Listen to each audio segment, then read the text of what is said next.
Yeah, well, I guess it'll have to do. Anyway, welcome to, I guess, the first video of my new YouTube channel, which I guess is the third or fourth channel that I've created for different reasons, but here's a new one. So I've decided that I'm going to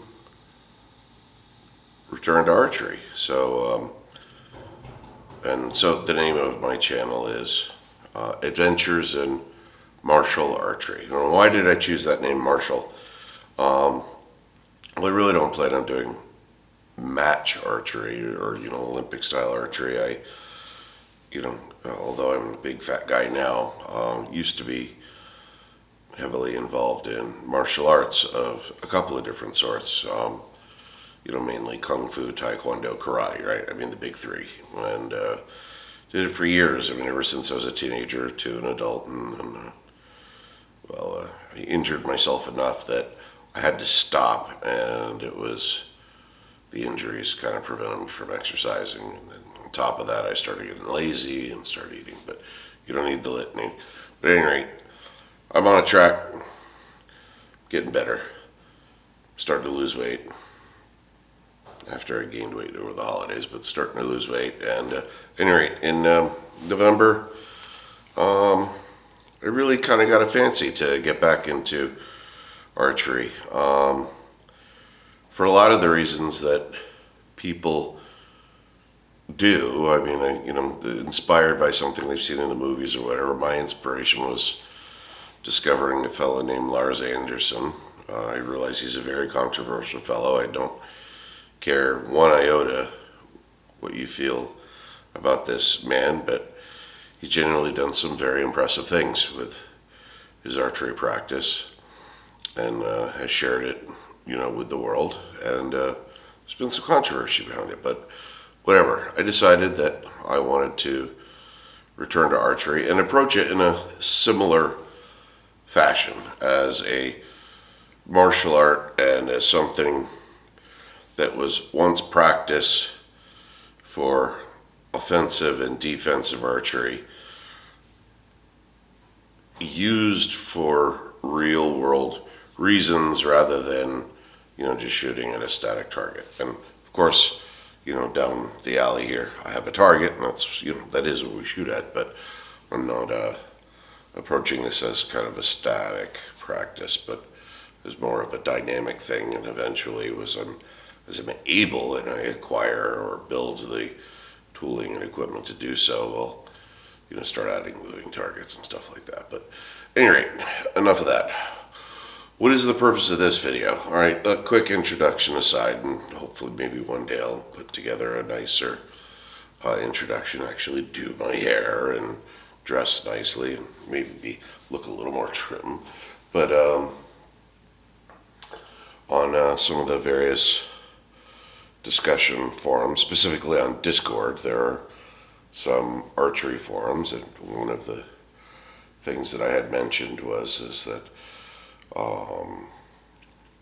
I use the walk-through method to string my bows, and I was advised against doing that. But what I've done is I've kind of modified it just a little bit, and no, I didn't invent this. I did come up with it on my own, but I'm sure other people have.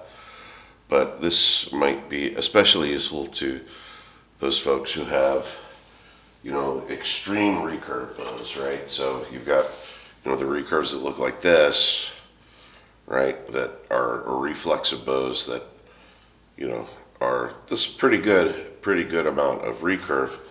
But then there are some that are even more extreme. And because they're extreme, they're more difficult, because this is actually supposed to bend, down outward this way. But because they're more extreme, they're more difficult to string, and can actually be, it can be dangerous or harmful to the bow to string it incorrectly and make a mistake. So with the walkthrough method, generally when you put the bow down, the bow's getting put down by your ankle, and this tip then can hit the floor. Well, with these extreme recurves, the amount of pressure on the floor, and the amount that it needs to curve, I don't know if I'm going to explain this right, but this tip is so far below what's called the riser, as far as the forces are concerned, that it'll actually, as you're trying to string it, it'll twist out from you, and that can be dangerous. I mean, it can slap you in places you don't want to get slapped, but it can harm the limbs of the bow. And if you twist the bow, if you successfully string it, but string it twisted, when you draw the bow, it can violently de-string on you, and that's dangerous both to you, anybody who's around you, and again, it can damage the limbs of the bow. So just give me a moment while I reset the camera, and let me show you how I do this so that it provides the even forces across the limbs and the riser, and gives the bow a little more of a foundation so that it doesn't want to twist away from you while you're stringing it up. So give me just a moment.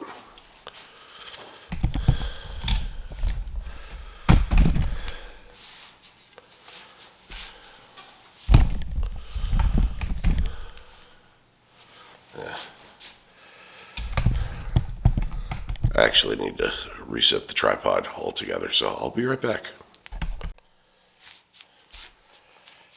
Alright, so I'm back. Apologize about the angle, but this is, you gotta be able to see where it is that I'm doing this, which is down by my legs. So we'll grab the bow in question here. Alright, so as I was saying before, a lot of people, when they initiate the walkthrough, they want to put the bow down by their ankle. And if I go ahead and do that, you can see it's just going to twist right out, right? See? Just see how it just wants to twist? Right? So what I do is I lift the bow up a little higher, okay, so that the limb right about here is resting on my shin bone, or if you've got a bulk of muscle, like I do here, it's kind of actually resting on my muscle, but it's resting flat on the muscle, and it's not so far behind the riser that it's creating lateral forces here on the tip.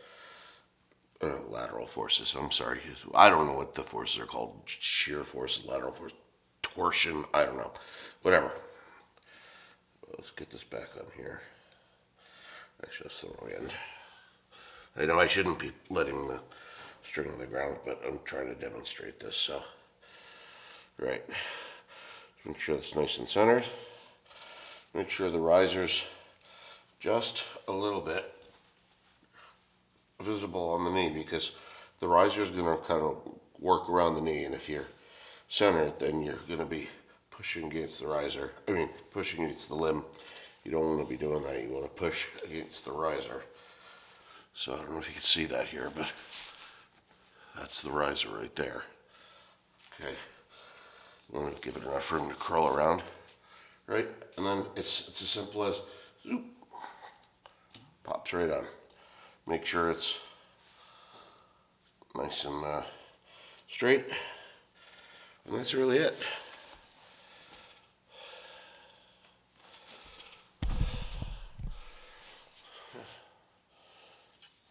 And then obviously, again with these super recurves, very, very curvy recurves, very curvy reflexes, you want to check and make sure the string and the sippas or the tips all line up, because you can put the string on with a little bit of a warp or a little bit of pressure, and if they don't line up, if it looks like the tip is pointing to the right or to the left, you want to make sure that you adjust that, because when you do, if it's not straight and you pull on the string, it's going to turn out, it's going to violently de-string like I mentioned before. So just give it a couple little tugs, make sure it pulls without warping. Yep. And then you can fully draw it back. You're all set. Oh, and then de-stringing it's just the reverse. Same thing, exactly the same thing, just in reverse.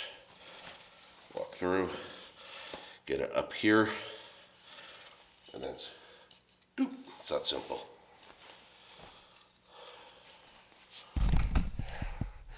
Thanks. I hope that was helpful.